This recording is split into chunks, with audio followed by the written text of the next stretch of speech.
Day 644 of the Ukrainian War Map, also known as the Russo-Ukrainian War. Juzzy here, and today is another update as I take a simplified and down-to-earth approach to some of the most important happenings on the ground in Ukraine. So starting off, we'll take a look at those Russian losses, as currently Russia sits on more than 328,000 military personnel losses, as the AFU continues this trend of creating conditions that lead to more than 1,000 invader losses per day. Then as for Russian hardware losses, so 13 tanks, 28 APVs, and the most unwhopping artillery figure you've ever seen, with just one piece destroyed. But ironically, at a certain point, the AFU would in a way hope to actually start seeing lower daily Russian artillery loss numbers. And to illustrate my point, for example, Russia could have all the 152mm artillery shells in the world, or at least from North Korea, but if they don't have sufficient numbers of artillery platforms to use them with, then they're an army on life support. So over time, we're going to almost see zero Russian SPGs deployed in battles against Ukraine. And that is to say, specifically the tracked-wheeled self-propelled howitzers, for example, the Mr. S, the Gyatsin S, the Vodzikas, and the Akatsias.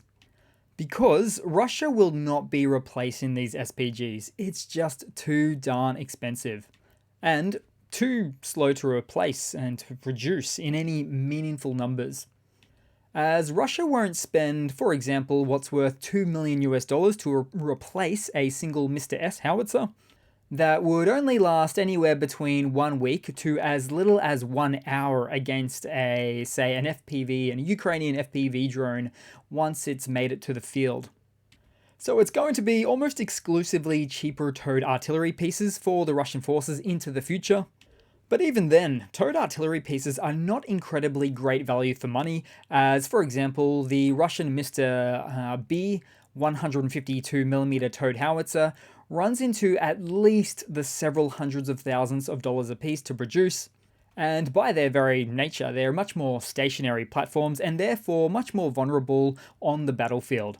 Plus, you have to remember that they're also reliant on a vehicle like a truck to tow and to support them. As such, due to Russia's absolute refusal to pack up and leave this war, I strongly suggest that Russia intends on attempting to mass produce the most simplified of its 152mm towed artillery pieces, for instance the Gyatsin B of 1970s vintage, and complemented with the mass production of, say, the D30 122mm towed artillery piece of 1960s vintage, or even more likely, a cheaper and more watered down version, knockoff versions of these two platforms. And all probably used in combination with anything that they can hope to refurbish from what's been left in outdoor storage over the past 30 to 60 years. Now, I'm not saying at all that this will be a winning strategy, winning artillery-based strategy for Russia. It's just more of a realistic assessment of their likely upcoming strategies due to the finite level of the financial and the industrial output capacity that they have to work with as a country. Then we'll head across to the map and we'll start out in Russia today as a warehouse is on fire in Yaroslavl. And although the cause and what's in the warehouse hasn't been confirmed, it's a different story when we move down to the Bryansk Oblast, still in Russia, where overnight there was a powerful explosion at a warehouse where various UAVs were stored, including Russia's very commonly used Shahed drones. Then we'll head across to the Ukrainian map today. We'll start out in the Donbass and even towards Avdiivka. So, a city that's almost entirely empty of civilians amid relentless Russian attacks now. And speaking of Russian attacks, I did mention yesterday about it being the most costly for Russia in terms of manpower losses. And then previous to that, I mentioned how this location has also been the most costly for Russian hardware losses too. So in the spirit of that information, I want to throw up this infographic that shows exactly that in terms of a multitude of metrics, including troops, tanks, artillery, APVs, and vehicle losses.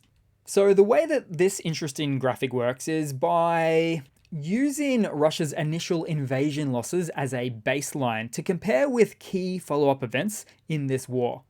And that baseline initial invasion event is sometimes referred to as the Russian rout, which was basically a disorderly retreat in late March of last year, which had its own costly outcomes for the Russian military. And so, as you can see on the far right for this infographic, where it says the Russian Avdiivka debacle, which has outpaced the previous large-scale events on almost every possible metric. So it's an ominous trend for Russia when you take a step back and look at the larger picture. Plus, don't forget that Avdiivka is still a very active location. These figures on the right will only go higher. Then moving across the map briefly to Zaporizhia today. Shorter update on the map front, but the Ukrainian 128th Brigade successfully destroyed an expensive Russian Tor air defense system in the region. Then we'll head across right next door to Kherson and the Oblast, as the ongoing inability of Russia to create an effective command structure among its troops defending the eastern side of the Oblast is increasingly undermining the morale of and the combat effectiveness of the Russian forces. And take, for instance, in Novi Lahiri. So this is pretty much just east of Krinky. A hideout containing Russian troops was destroyed.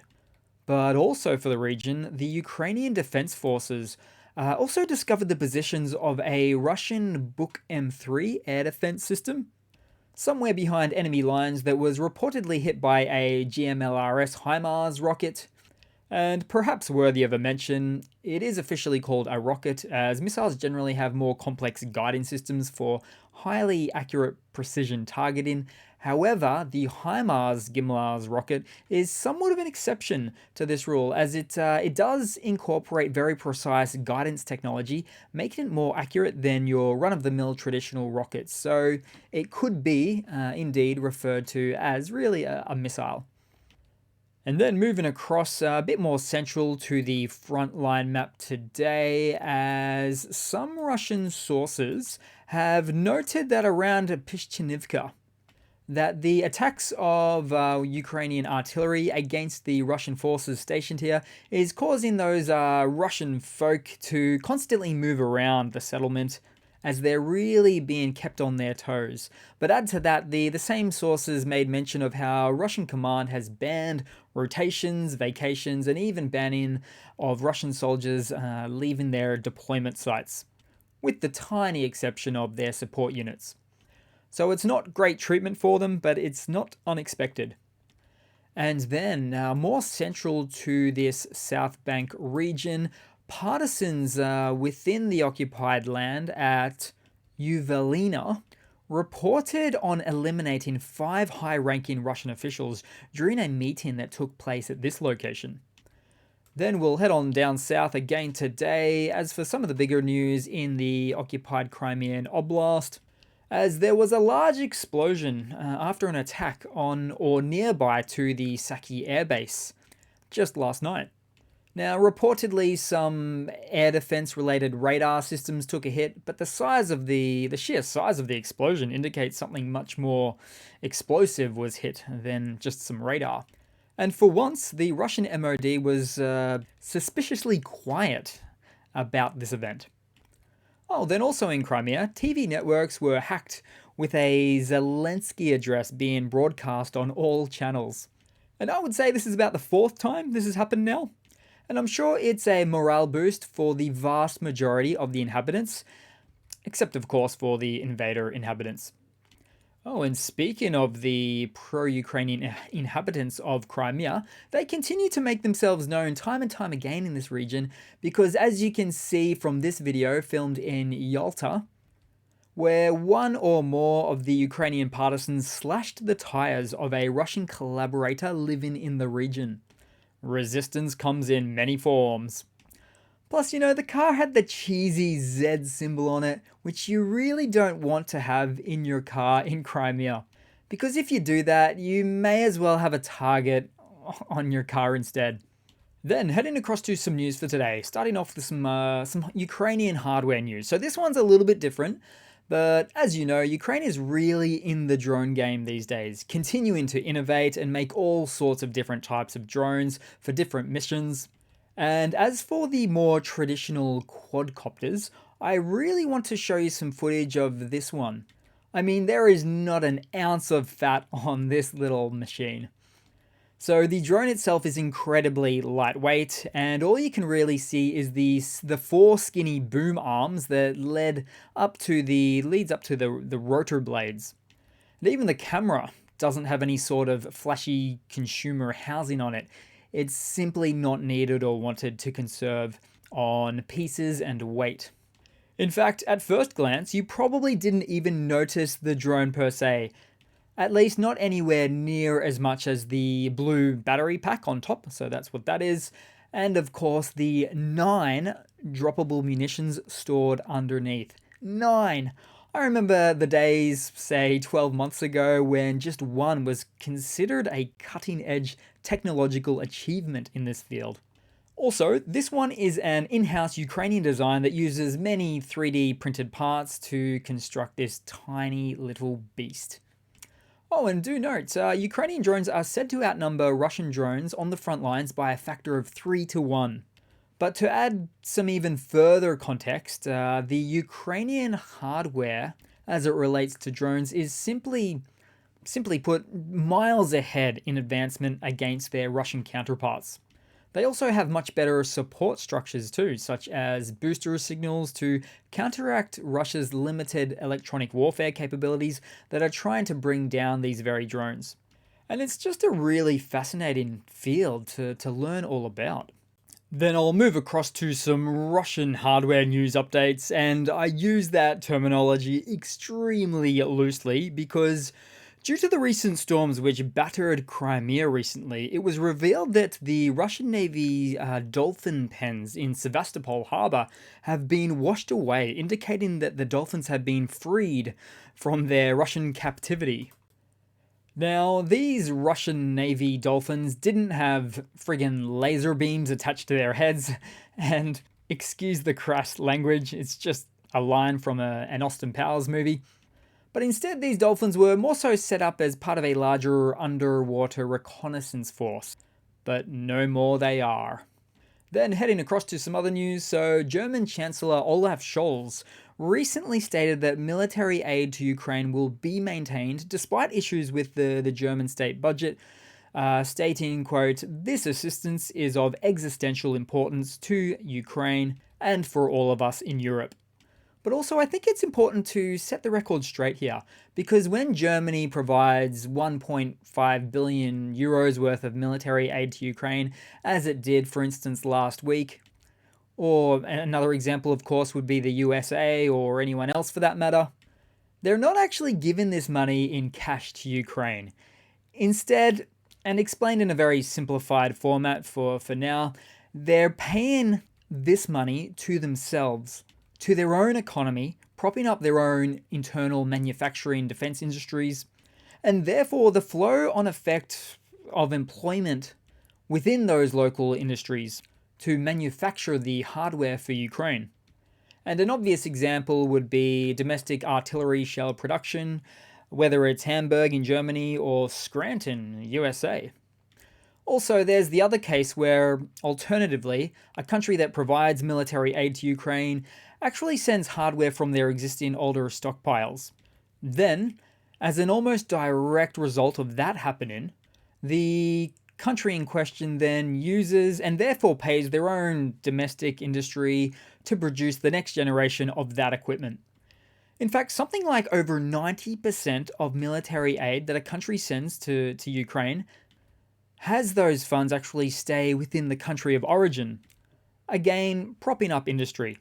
and one could argue it just has the bonus effect of maintaining a global rules-based order, of not letting dictators go rampant, where they literally are trying to take over the world. Put another way, it's economic stimulus. Okay guys, so moving on to a funny, as I really have to wrap this one up a bit quicker today. So I'll finish off with one of the cheesiest and quickest funnies that I may have ever shown. So here it goes, 5 seconds worth. So in this short video, a Russian soldier spots a Ukrainian drone that has, in turn, spotted him, as he falls in a hole that he didn't see coming. That being, he went to Ukraine. He also fell in a hole in the ground as well. So thanks again for watching, guys, and again, thanks for sticking around as we seek to expose the pure ridiculousness of autocracies and dictatorships around the globe, and really not letting them off the hook, as we laugh in their face, ensuring that they know that dick moves will universally not be tolerated. So thanks again for watching. Hit the like button if you can, comment, subscribe if not already, and I really do hope to see all of you guys there in the next one. Cheers.